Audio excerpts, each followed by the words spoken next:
वर्ष का रहीम शुरू करने जा रहे हैं। और हमने अपनी पिछली क्लास में जो है वो एजाज के बारे में जो है वो पढ़ा था।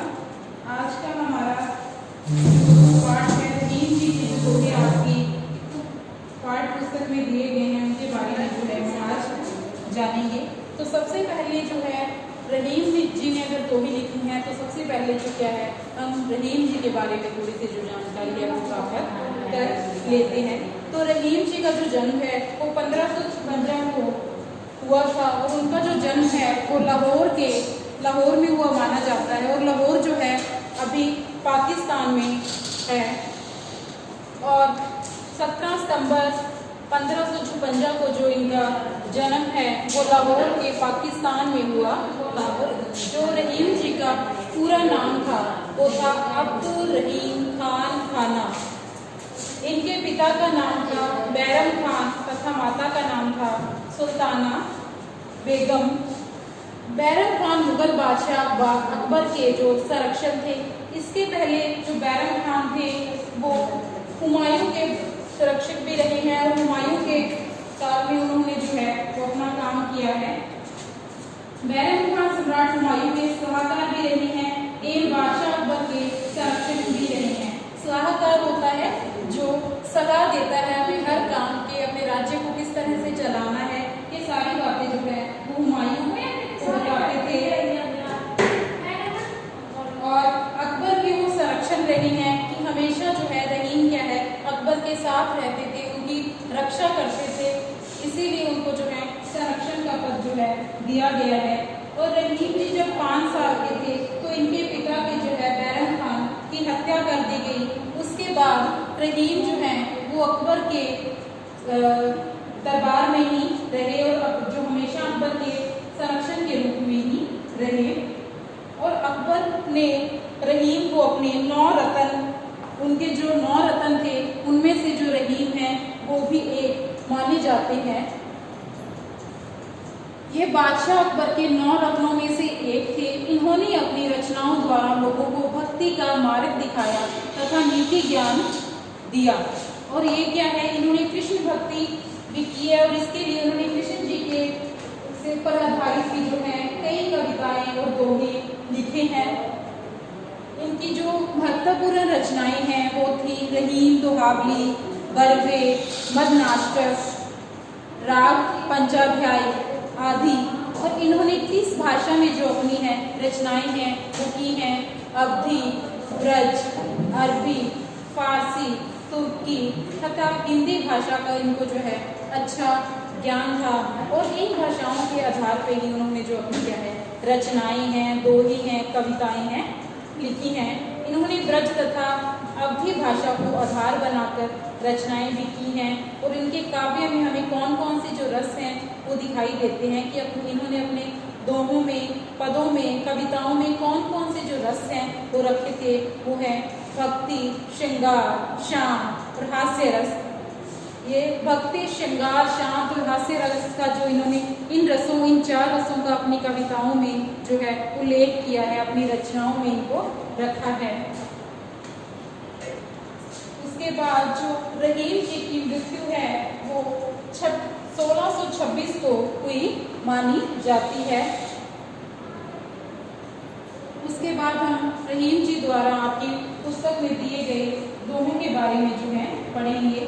सबसे पहला दोहा रहीम जी ने कहा है, रहमन धागा प्रेम का मत तोड़ो चटकाए, टूटे से फिर ना मिले, मिले गांठ भर जाए। सबसे पहले चटकाना का मतलब होता है अगर किसी भी चीज को झटके से खींचते हैं तो वो टूट ही जाता है। टूटे से फिर ना मिले कि अगर कोई भी चीज एक बार टूट जाती है तो वो दोबारा से जो है वो जुड़ नहीं पाती है, दोबारा से जो है वो मिल नहीं पाती है।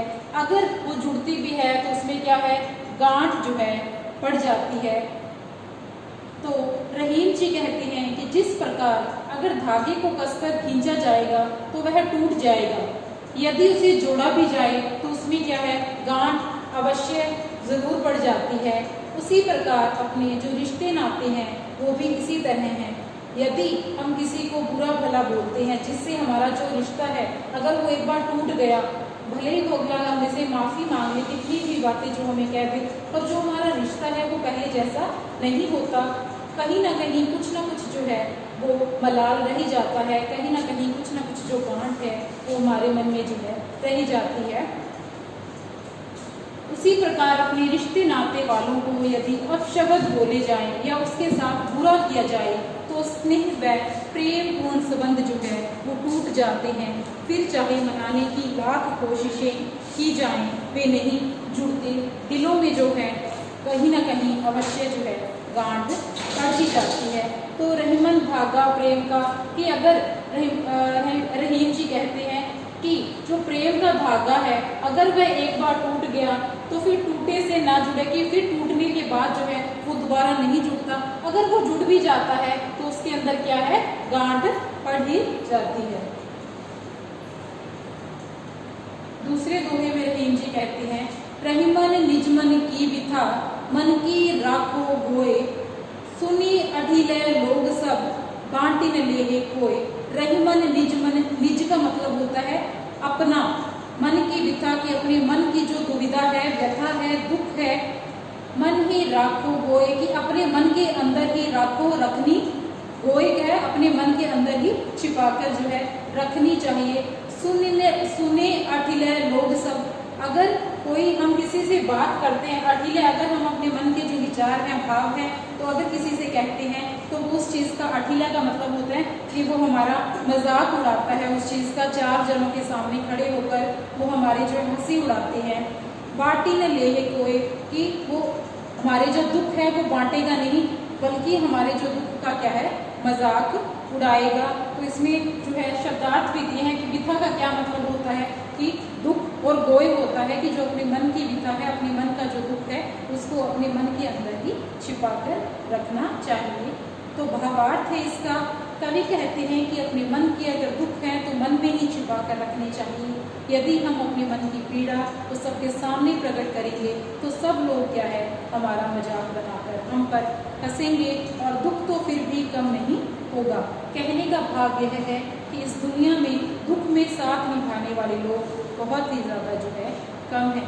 कि अगर हम खुश हैं तो सारे ही हमारे साथ होते हैं, सभी हमारे दोस्त रिश्तेदार जो है वो हमारे साथ खड़े रहेंगे। पर जैसे ही हमारे साथ अगर कोई दुख है, व्यथा है, कोई हम मुश्किल में हैं, तो हमारे साथ जो है हमारे कोई दोस्त रिश्तेदार जो है हमारे साथ खड़े हुए नजर नहीं आएंगे, बल्कि जो अगर हमारा कोई दुख है उसका जो है हमेशा मजाक बनाएंगे और हमारे दुख को जो है कभी नहीं बांटेंगे। तो रहीमन निजमन की विथा, रहीम जी कहते हैं कि अपने जो मन की व्यथा है, अपने मन के अंदर के जो भाव हैं, मन ही राखो गोए, कि अपने मन के अंदर ही छिपा कर रखनी चाहिए। सुनी अठिले लोग सब, अगर कोई सुनता है तो अठिले है कि वो हमेशा जो है हमारी हंसी उड़ाएगा, मजाक ही बनाएगा। बांटी न ले कोई, कि हमें जो अपना दुख है वो किसी से भी बांटना नहीं चाहिए। उसके बाद अगले दोहे में रहीम जी कहते हैं, एके साधे सब सधे, सब साधे सब जाए, रहीमन मूले सींचिबो, फूले फले अघाए। सींचिबो का होता है कि जैसे पेड़ को अगर कोई पौधा लगाते हैं तो उसे सींचते हैं, पानी देते हैं, तभी वह क्या है, बड़ा होता है। उसी तरह से अगर हम अपने रिश्तों को भी टाइम टू टाइम क्या है उनसे बातचीत करते रहें, उनके दुख खुश में अगर शामिल होंगे तो वो रिश्ते जो हैं हमारे साथ लंबे समय तक चलेंगे। रहीम जी कहते हैं कि जिस प्रकार वृक्ष की जड़ को सींचने से पूरा वृक्ष फूलता फलता है, उसी प्रकार मनुष्य को किसी क्षेत्र में ही कुशलता हासिल करने का जो है अभ्यास करना चाहिए। रहीम जी कहते हैं कि अगर हमने आर्ट्स स्ट्रीम चुनी है तो उसके साथ क्या है, हमें अपना एक स्पेसिफिक स्किल जो अपनी है उसी की तरफ ध्यान देना चाहिए। कि अगर हम आर्ट्स भी पढ़ रहे हैं उसके साथ क्या है, हम मैथ्स भी पढ़ रहे हैं, बायो भी पढ़ रहे हैं, उसके साथ हम हिंदी भी पढ़ रहे हैं, उसके बाद ये है कि मेरा आर्ट में भी इंटरेस्ट है, तो ये सारी चीज़ें अगर हम एक साथ पोच में करेंगे तो हम किसी भी चीज़ में जो है वो कुशल नहीं हो पाएंगे और किसी भी चीज़ में जो है अपना फ्यूचर जो है वो ब्राइट नहीं कर पाएंगे। तो रहीम जी कहते हैं कि अगर हमने एक पौधा लगाया है, ऐसा नहीं कि एक पौधा लगाया उसके बाद दूसरा तीसरा चौथा लगा दिया और जो पहला लगाया उसी की तरफ जो ध्यान ना दे, उसको पानी ना दे, तो अगर पानी नहीं देंगे तो वो क्या है, सड़ जाएगा, गल जाएगा। तो रहीम जी कहते हैं एक के साधे सब सधे, कि अगर हम अपना जो ध्यान है वो सिर्फ एक चीज़ की तरफ लगाएंगे। अगर हमारा जो ध्यान है, हम अगर मैथ्स में बहुत अच्छे हैं तो सिर्फ हमें मैथ्स की तरफ जो है वो ज़्यादा ध्यान देना चाहिए, ताकि जो हमारा फ्यूचर है वो आगे जाके अच्छा हो और हमारा जो कुशलता है उसमें हमें हर क्षेत्र में जो है कुशलता प्राप्त हो। सब साथे सब जाए, अगर हम एक चीज़ में अपना ध्यान देंगे तो हमारा जो हमें सफलता ज़रूर मिलेगी। रही मन मूल्य सींची हो, कि मूल्य है जो हमें उसी चीज़ का मूल्य मिलेगा जिस चीज़ को हम अच्छे से सींचेंगे। फूले फले अघाए, और वही जो क्या है हमें आगे जाकर क्या है कुशलता प्राप्त करवाएगा, आगे जाकर जो है हमें प्रसिद्धि जो है दिलाएगा। तो रहीम जी कहते हैं कि जिस प्रकार एक वृक्ष की जड़ को सींचने से पूरा वृक्ष फूलता फलता है, उसी प्रकार मनुष्य को किसी एक क्षेत्र में ही कुशलता हासिल करने का जो अभ्यास है वो करना चाहिए।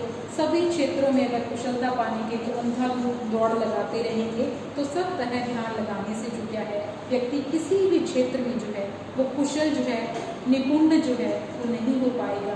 उसे किसी भी क्षेत्र में जो क्या है कुशलता प्राप्त नहीं हो पाएगा। तो आज मैंने आपको 3 दोहे करवाए हैं।